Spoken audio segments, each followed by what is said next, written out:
So I have ridden all over the state of Alabama, not every square mile, but I have pretty much been to just about every county in Alabama. I've been riding here quite some time. But I had a customer call me, needed some help up in North Alabama, up in the Fort Payne area, and I decided to grab my Alabama Curiosities book, a little guidebook for the odd places in Alabama, and see what I could find up in that area, and I found a pretty cool place called Joe's Truck Stop. So I headed that way. If you're not from Alabama, you probably don't know Fort Payne.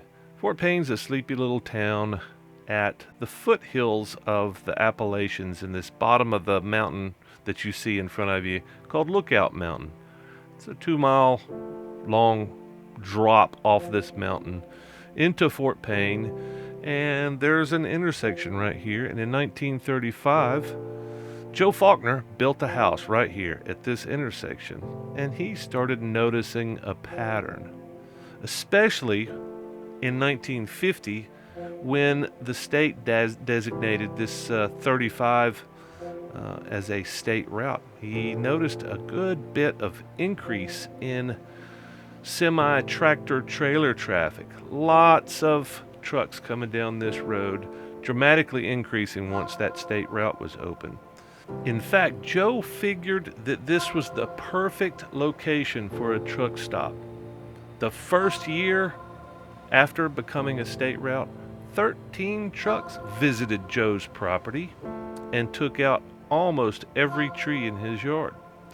These trucks spilled loads of chickens, watermelons, cows, logs, lumber, and steel onto Faulkner's yard, porch, and roof. He even woke up one morning to find 3 circus trucks in his yard. After various state officials failed to make good on their promises to fix the situation, Faulkner took things into his own hands and built this 4-foot thick concrete wall reinforced with wire, grater blades, steel pipe, and the chassis from 2 Dodge trucks. So what you're looking at on this side of my motorcycle is Joe's Truck Stop. Not a traditional truck stop, not something you would think of, but usually when trucks hit this, they don't go very far.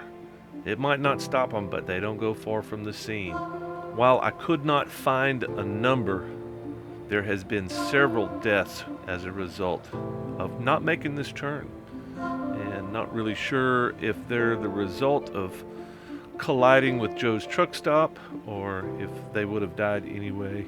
But one thing is for sure, since the state has stepped in and fixed much of the warning signs at the top of the hill, it's pretty apparent with all these accidents in the last 20 years at least, most of the accidents are the result of drivers not paying attention.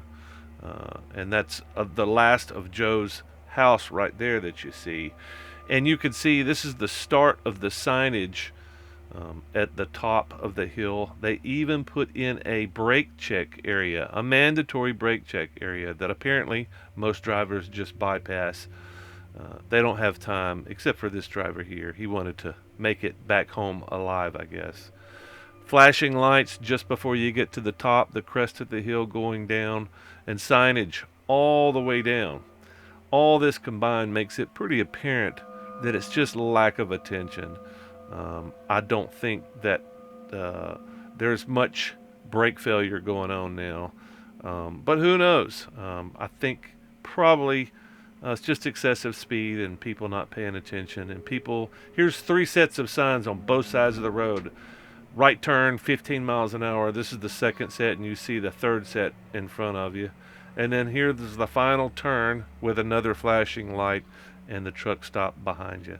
So I'm not really sure how people can ignore all these signs, but you could see even this concrete reinforced bunker that was used to protect Joe's estate. It has taken the damage over the years. But really all that really happens typically is the The steel bars are bent and chips are knocked off of this quite impressive monument to stupidity and lack of attention. Trucks to this day are still hitting this barrier, or hitting a piece of it, going in the neighbor's yards. Joe's house is gone, and his neighbor's house is gone just to the left up there. You can see everybody's given up. They've conceded. I don't know what else you can do at this point other than just wait for the carnage and wait for the cleanup. You can see a big slab that was broken off from one of the recent wrecks here. I'm not really sure who's maintaining this wall, but I don't think the answer is knocking down the barrier. At that point, everybody beyond the barrier, everybody in this neighborhood is at risk of death at that point. So what's a person to do? Other than maybe do a breathalyzer at the top of the hill. I don't know. It's just kind of bizarre to me. I think it would be a very interesting and funny story had there not been so many injuries and deaths and, property damage, if nothing else. Just the bizarre nature of this scene.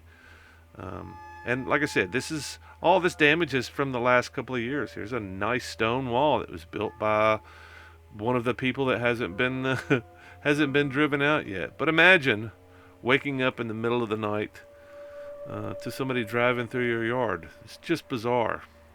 I don't know. Is there anything like this in your neighborhood? Is there anything like this that exists in your state? Is there any kind of insanity that compares to this? I've never really seen anything like it. I've seen bad intersections. I've seen bad turns coming off interstates. We've got a few places like this, just not in any section of town. This is pretty unique, and I like the name. I like Joe's Truck Stop. Except it's just really sad. It's a sad story. It's a sad story that so many people have to suffer because they're just not paying attention. But I guess that just goes back to, life in general. Is it the Darwin Awards? Is that what we're witnessing here? The Darwin Award for truck drivers. I'm not really sure how many people have hit this wall in a car. I don't think that that's even an issue. I think it's just you're going too fast. You're going down through town 45, 50 miles an hour and realize that there's a right turn there and you just can't make it. I think that's a majority of just about everybody. Otherwise, there would be, if somebody lost their brakes miles back, there would just be truck pieces all over the neighborhood, and there's really not. There's some bad wrecks here, but most of them have nothing to do with brakes, just lack of attention. Anyway, thought you would enjoy this. Something to give it thoughts next time you're out on the road. Watch out for sleepy truck drivers. Watch out for those guys that are going way too fast. Trucks, cars, motorcycles, just watch out for these people. They might kill you, so be careful out there. Drop a comment below. Let me know what you think, especially if you're a truck driver. If you know of situations like this, I think I would be really interested in knowing where your perils are. I know we got a lot of truck drivers that watch my channel, so drop a comment. Tell me about your stories. Tell me about that time when you driving too long and you didn't have enough coffee, or let me know. Let me know what you think. I'll see you later.